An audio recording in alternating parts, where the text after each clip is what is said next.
What's good, ladies and gentlemen? Welcome back to the channel. I'm LotusAsakura, the one who never knows best, and in today's video, talk about some more Tekken. We have a brand new patch here in Season 3 to take a look at, and I'm not gonna lie, I'm pretty impressed with what I've seen. Now, I just want to let you guys know right now, this video is not going to be a super deep, detailed breakdown of every single change for every single character in the game. I'm sure Fee has already gone through all of that and will probably have a video up on his channel by the time you're watching this one. So if you want someone who's even more knowledgeable than myself and can give you a detailed breakdown on each character and what these changes mean and implications, everything like that, you know, go peep Fee. I'm more so here to kind of give you like an overlook of the patch as well as my thoughts and opinions and everything like that. So you're really here to more so hear me yap about it than to learn a whole lot, you know what I'm saying? Links to the notes themselves will be in the description down below if you actually want to go ahead and read through it for yourself. There are a few specific changes I have handpicked out that I do want to talk about, but like I said, I'm not gonna be going every single character. But with that said, like I mentioned, I'm pretty impressed with this patch because not only do we have the addition of Kunimitsu, who is a DLC character that I've been highly requesting. I've been in anticipation of wanting this character since day one. She's been my most wanted character for Tekken 8, right? She's always the answer that I gave, and then when she officially got revealed, she's all I care about. The rest of the season don't matter to me. Future seasons don't matter to me. I got what I came here for, you know what I'm saying? So not only do we get the release of a character that you can stay tuned to the channel if you see some gameplay content of, but there are some pretty good nerfs to characters that I felt were deserved, as well as some like overall system mechanic changes that I think are pretty good as well. So while it has been a roller coaster to say the least with Tekken 8, with some high highs and some really low lows and some really bad patches, this one and the previous one were pretty good after a pretty underwhelming, lackluster, severely disappointing Season 3 patch. Things are trending in that upward direction. So let's go ahead and get into it, man. So I will go ahead and get the patch notes page pulled up. But like I said, we're not going to be going in super detailed. But if you want the link to this page, again, it is going to be in the description down below. Before we get into the actual changes, there are two like game quality of life features, I guess I would say, that they added. And if I can scroll here we go. Support for rematch with a random stage. This comes as a surprise, but you're going to have the ability to basically rematch with a new stage while you're online. In online matches, the losing player can now select rematch with random stage from the results screen. If rematch with random stage is selected and the rematch is accepted, the stage will be randomly selected again for the next match. I welcome this option. This creates more of like a tournament environment in your rank sets. I mean, obviously you can do it in a quick match, group match, and online ghost battle as well, according to this, but at some of these offline events, you can't pick the stage. The stage has to be random select, and that includes like when you rematch, it has to be on a randomly selected stage. And so this just helps create more of that tournament feel online, and I will probably be making use of that option myself at times, because there are often times in Tekken as well where you come up against characters that have a certain advantage depending on the stage you're at. Like this character makes use of the wall really well, or this character has really good movement, so they want to be on an infinite stage. We saw that a lot in Tekken Center, right, with Kunimitsu and Infinite Azura 2, because she had such a great backdash. So those types of things still do happen in Tekken 8, you know, with the floor breaks, with the wall breaks, with the balcony breaks, with the blasts and everything like that, infinite or walled stage. Different characters will have different advantages based on that. And also, you just might have a stage you don't like Underground Arena, right? Everybody hates that stage. Let's say you lose game one, you know, and you got that stage. I'm gonna just go ahead and hit the random on that one, and we just go run that back and see how you do without the wall exploding every 5 seconds, right? So I think that's pretty cool. The next thing is random side selection, which again, came as a surprise, but I think is pretty cool. And honestly, there's a part of me that always thought it was cool that you can pick what side you want to be on in Tekken. But it was always kind of weird that this didn't exist, because I've never played a game where there isn't just random like side stick. You know what I'm saying? Like every other game I've ever played, like when you go online, you can't choose, which is whatever. You just, sometimes you'll be on player 1 and sometimes you'll be on player 2. And I don't know about you guys, but if you're anything like me, right, you probably have realized and will admit you're a lot better on player 1 than you're on player 2. Because let's be honest, unless you're one of the elites, how many of us are actually picking player 2 side? Not many of us, myself included, right? I don't know if I've ever picked P2 side in Tekken 8, if I'm being completely honest. And so for that reason, yeah, Tekken is more than any other game, a game where it's difficult to play on both sides. Like in other fighting games, you tend to be strong on one side or the other, and you know, like I experience that myself in every game. You know, it's funny anecdote. In Dragon Ball FighterZ, that was the only game where I was actually better on P2 side than P1 side, because I'm pretty sure that literally for years, my game was bugged, my account was glitched or something like that. When I played those ranked matches, I only ever got P2 side. Go ahead, click on a random Dragon Ball FighterZ ranked video for me. If I'm on my PlayStation account and I'm playing ranked, you're gonna see me on P2 side. I don't know what it was, but since I played P2 side basically 90% of the time, I was actually a little bit better on P2 than P1. Only game that's ever been the case. Every other game, I'm usually strong on P1, and Tekken is no exception. Now we have the option of not only just picking P2, but also just letting it be random, which I think is more likely to be done by a lot of players, myself included. I'm just gonna like, hey, leave it up to the universe, and I'm just gonna have to force myself, you know what I'm saying? Because I'm honestly just not disciplined or committed enough to really be like, I guess I'll play on P2 side today. But if it's just random and just flip-flop it back and forth, I just think that's easier to like stomach and just deal with, and just, you know, help yourself improve playing the game on both sides that way. So it's probably something that I will be making use of and trying to force myself to get better on P2, because I do struggle a little bit, and at times I feel a little bit out of place or a little bit lost. So while those might not be the biggest change to some people, I think that they're pretty cool additions to the game. Beyond that, we get the little breakdown here in version 3.01.01. In addition to fixing unintended behaviors, we have implemented performance adjustments primarily targeting heat-related moves, much like they did in the previous patch. Following up on changes from, well, yeah, like I just said. For heat-related moves, we reviewed techniques that made it too easy to maintain pressure due to their high lockdown potential, as well as moves where the reward was excessively high relative to their risk. Additionally, we have removed the heat timer recovery properties that were set on certain moves in order to prevent heat state from lasting for an excessively long duration. We will continue to monitor the balance between risk and reward, as well as each element's overall impact on the game, and will keep working toward providing a better competitive environment. So what does this mean? They have nerfed heat again in multiple ways. Not only are there moves that are less plus on block, not only are there moves that, you know, have been losing like their launching properties from their heat dash, but they also did something that I've been saying for the longest time, and I'm not the only one. A lot of us have been saying this, right? Whether you're a streamer, a player, pro player, content creator, or just casual player, just whoever, right? I've said it time and time again. Under absolutely zero circumstances should any character in the game be regenerating heat. Ever. Point blank, period. Guess what? They have finally removed heat regeneration across the board. So let me go ahead and get the game open up real quick, and we'll just jump in and look at some of these specific things that I want to talk about. So if we just jump over, hey, Kurimitsu, how you doing? You know what I'm saying? Tight. Anyway, we go ahead and just jump into practice mode. We'll take a look at like Lily and Law, for example, right? These are two characters who can regenerate their heat. Law, especially. Matter of fact, I mean, like you already know what we're about to get into, right? But the infinite money glitch, that don't exist anymore. So let's just go ahead and, you know what I'm saying? Let's just see it with our own two eyes. I hit random select and what you know decision we just ended up on. But as many of you guys are aware, with Law, when you use his nunchucks in heat, they would regenerate heat. No longer the case. Other characters like Lily have also lost it, right? So with Lily, you used to be able to just do like Feisty Rabbit, and she would regenerate her heat. She no longer has that as well, so we can just demonstrate that real quick. So just pop heat. Before, if you would do double Feisty Rabbit, just hold the button, you would regenerate heat. Not the case anymore. So yeah, like I'm a big fan of this, you know what I mean? I don't know how players of these characters that would use heat regeneration are gonna feel, but I think this is better for the game personally. That's just me. Y'all can agree, y'all can disagree, but I know I'm happy about this change. We also saw a bunch of characters losing like their heat dash launchers, and there's still something that exists in the game, but they are removing even more of those. So in this patch specifically, I know that they changed Miyadizu's. I'm looking in this alphabetically, and she's not here. It's because she's DLC, so she's down here. But Miyadizu, her bow stance 3, so that is the homing move. That is a mid. You no longer get a full combo off of that. You just get a let me just go into heat real quick, and then I just go into bow stance.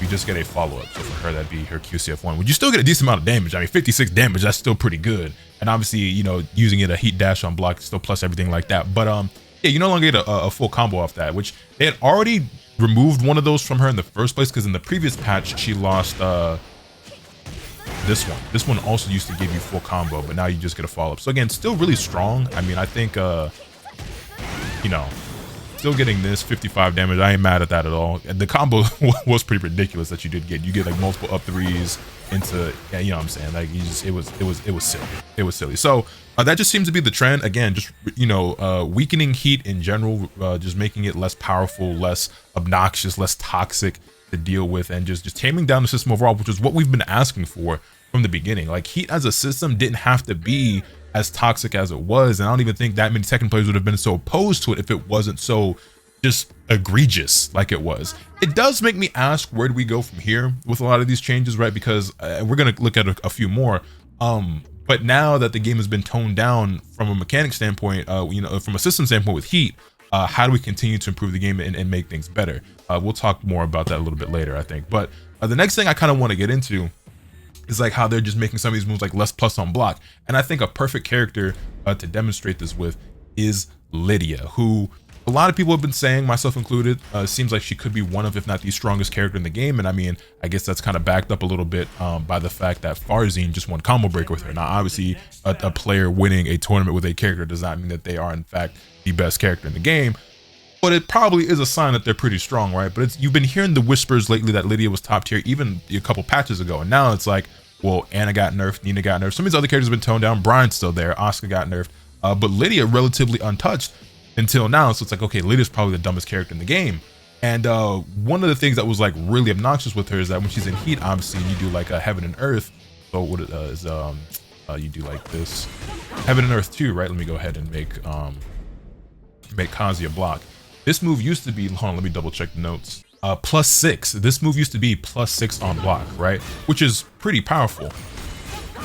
But now you'll notice it's only +2. So it's still plus, but the other thing is that there's more pushback as well. So what used to happen is you would block this, you'd be +6, and then she had down forward 2, which would frame trap, and then down back 3, which would also both give you like counter hits, right? Like really powerful counter hit follow-ups. Like you already know what happens with the down back 3, you get the, oops, that's not a down back 3 input.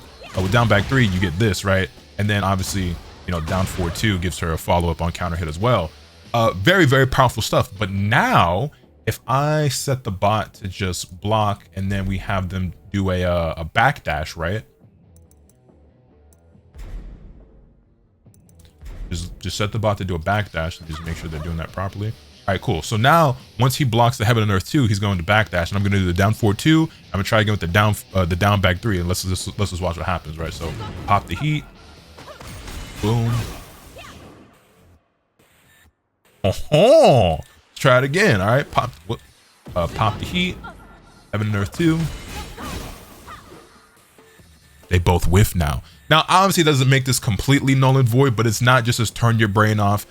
You know, just stand slot 50-50, gotta deal with it. There is now counterplay. You can backdash to get out of this. You're not just immediately frame trapped. It's not that you can't move. Maybe at the wall, still powerful. I do believe that there is a one frame link I've heard that she can do that I'm not nearly skilled enough to actually perform and demonstrate to you guys. But if you do, it's like a one frame link from the heaven and earth 2 to forward 2, where you'll still be +5 and you can continue your pressure, but that actually takes a certain level of execution and actually requires skill to now perform with the character, as opposed to just like don't even think, just pick an option and they just have to deal with it, right? So there is that. So Lydia has been toned down a decent amount with just that one big change alone. We saw Farzine just running the pressure and just how a lot of players struggle to deal with it. And you know, there's the constant like conversation about whether she's that difficult or not, whether the counterplay exists or not. But I mean, at the end of the day, right, you can talk about counterplay and matchup knowledge and everything like that, and I do think there's some truth to both sides. The character was definitely steamrolling people. You know what I mean? At the highest level, this isn't just people just getting blown up by her in ranked. We just saw Farzine like dog walk a lot of people, a lot of top players from across the world in an event. And you know, he's the first one to like really do. I mean, you've seen other players like Tetsu and others as well, like playing her. But that might be the first time we've seen Lydia win a major in Tekken 8. And who knows, maybe it's the last. I don't know. I guess time will tell. There's some changes to some other moves of hers as well. Like there are multiple moves that the plus frames got nerfed from like 10 to 6, from 15 to 10, things like that. But that was the one that stood out to me the most about her, because that was the one that I felt was like the most powerful. But yeah, the other character I want to take a look at is actually Brian, because this is another one that I found pretty interesting, just because it's, you know, not because it's similar to this, but actually because of the difference that it is, and that is with his Snake Eyes forward 1+2, which is, let's just go ahead and hit whatever. This move, right? Yeah, I'm sure you're very familiar with this, right? Let's go ahead and make sure that he's not backdashing there. Just make him block. Let's go in here. -9. -9. This move used to be +5.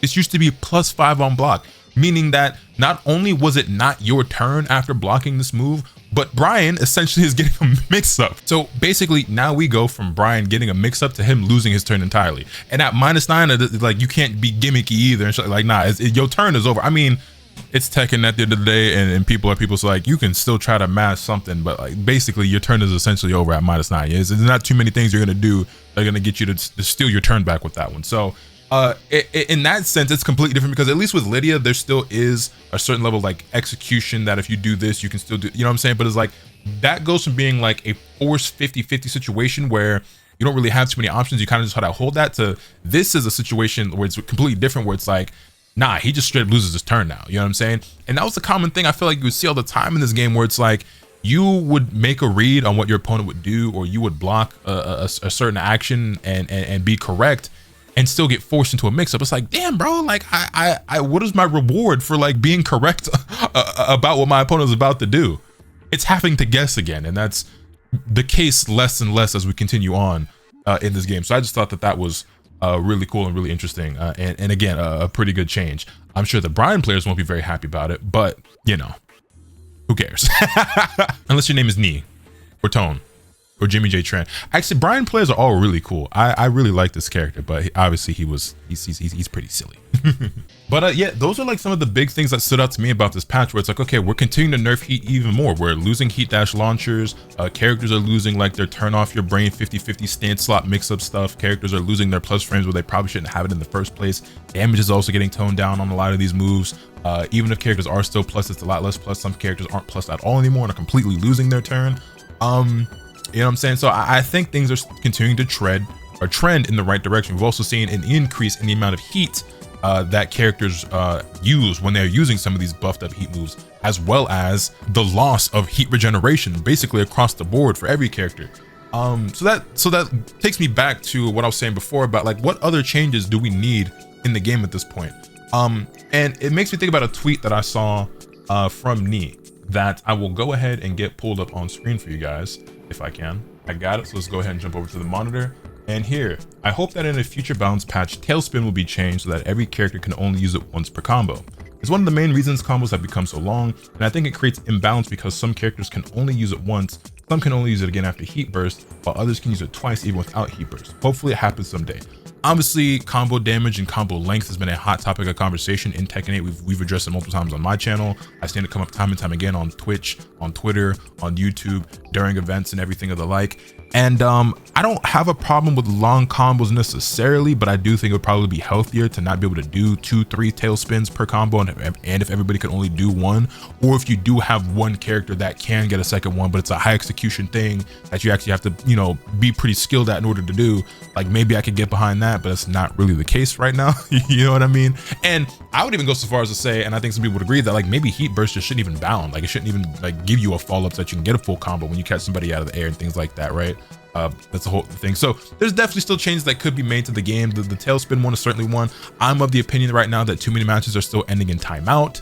I don't really know what the best fix is for this, honestly. I've had conversations with people about whether or not they should revert the health buff, you know, and bring that back down. But with combo damage the way that it is, and with characters pumping out damage the way they do, like maybe that wouldn't feel great because then you die too easily because of the way you snowball. But if we're toning the game down now and characters are doing less of that, maybe you're dying slower. And you know what I'm saying? I don't know. Like it's not my job to figure this stuff out anyway. Yeah, you know what I mean. But I'm really happy with where the game is going, man. I think Tekken 8 right now might honestly be in the best state that it's been since release. I think that season 2 by the end of it obviously wasn't good, but got better because it was just like baby step, baby step, baby step, baby step, baby step. And now season 3, the season 3 patch was whack, but these last 2 patches have been pretty good. And if things just continue on this pattern, like we can't lose. You know what I mean? Like things are going really good, and I'm excited about the future. I'm really happy with where Tekken is going. I'm like motivated to play the game and grind. And I got Kunimitsu now, so between Kunimitsu and Miyagi-Zo and Ho, I got 3 characters that I'm in love with. Reina, I'm sorry. I mean, I still really like Reina. It's just I'm just not good enough. I mean, Reina's already a hard character. Huo's a hard character, despite what niggas online think. Kunimitsu is probably not going to be that difficult execution wise, but she can just be confusing with all the different moves that she's got. Miyagi-Zo is honestly pretty easy, I ain't gonna lie. She's also not that good, depending on who you ask. But I don't know, because you ask my YouTube comment section, she's super easy to turn your brain off, a baby mode character, and I'm clearly carried. But I guess they gonna say that about any character that I play. So That's neither here nor there. Point is, I'm happy with where Tekken is going, and I'm excited to see what the future holds in terms of, you know, patches and content for this game. Obviously, the next few characters aren't characters that I really care about, but as far as these balance updates go, I'm here for it, man. I'm here for it. But that's pretty much going to do it for today, ladies and gentlemen. Let me know your thoughts in the comment section down below. Hit this video with a like if you enjoyed. Subscribe if you haven't already, so you can stay tuned for all this content that I'm bringing you. With all being said, it's pretty much off today. And remember, let the capital swing the bad. Later.